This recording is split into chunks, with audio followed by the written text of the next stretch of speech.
ఆమె బ్రహ్మారెడ్డి ఓడిపోతే నేను రాజీనామా ప్రతిరోజు రాజీనామా చేస్తా అని చెప్తుంది సార్, మీరేమంటారు దానికి? రాజీనామాకు వాళ్ళు నిజంగా సిద్ధంగా ఉంటే ఈరోజు నేను చెప్తున్నా వెరీ క్లియర్, రాజకీయాల నుంచి పూర్తిగా నేను ఎప్పుడు శాశ్వతంగా కూడా తప్పడానికి రెడీగా ఉన్నాను. ఎందుకంటే వాళ్ళ కార్యకర్తలు భరోసా ఇవ్వడానికి, వాళ్ళకి ధైర్యం ఇవ్వడానికి చెప్పుకుంటున్నారు. వాళ్ళు ఏం చెప్పుకుంటారనేది నాకు అనవసరం. రేపు ప్రజలు వాళ్ళ యొక్క నిర్ణయాన్ని తెలియపరుస్తారు, ఆ రోజు మాట్లాడతాం. మీ కౌన్సిల్లోని వాళ్ళంతా ప్రలోభాలు పెడుతున్నారు, దీనిపైన ప్రలోభాలు పెట్టి లాక్కుంటున్నారు. ఇప్పుడే 6 మంది పోయారు, ఇంకా పోయే ఛాన్సెస్ ఉన్నాయి అంటున్నారు. 100% వాళ్ళు ప్రలోభాలు పెట్టారు కాబట్టి వాళ్ళు 7 మంది పోయినారు. పోయే అవకాశం లేదు. వాళ్ళు ఏదో చర్మీన ఇస్తామంటారు, అది సాధ్యం కాదు. 4 సంవత్సరాల వరకు ఎవరేం చేయలేదు. ఏదేమైనా వాళ్ళకు భయం పట్టుకుంది, ఆ భయంతో ఏదో మాట్లాడుతున్నారు. మేము మాట్లాడాల్సిన అవసరం లేదు, మేము ప్రజలు నిర్ణయిస్తారు.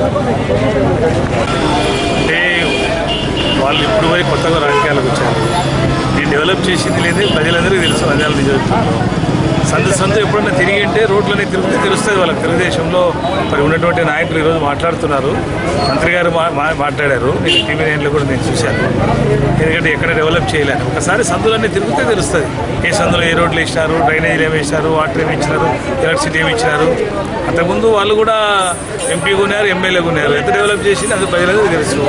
ఏదేమైనా 100కి 100 రూపాయలు ప్రజల ఆశీర్వాదం, నంద్యాల నియోజకవర్గ ప్రజల ఆశీర్వాదం శిల్పామోహన్ తప్పకుండా ఉంటుంది. వైఎస్ఆర్సీపీ కంటే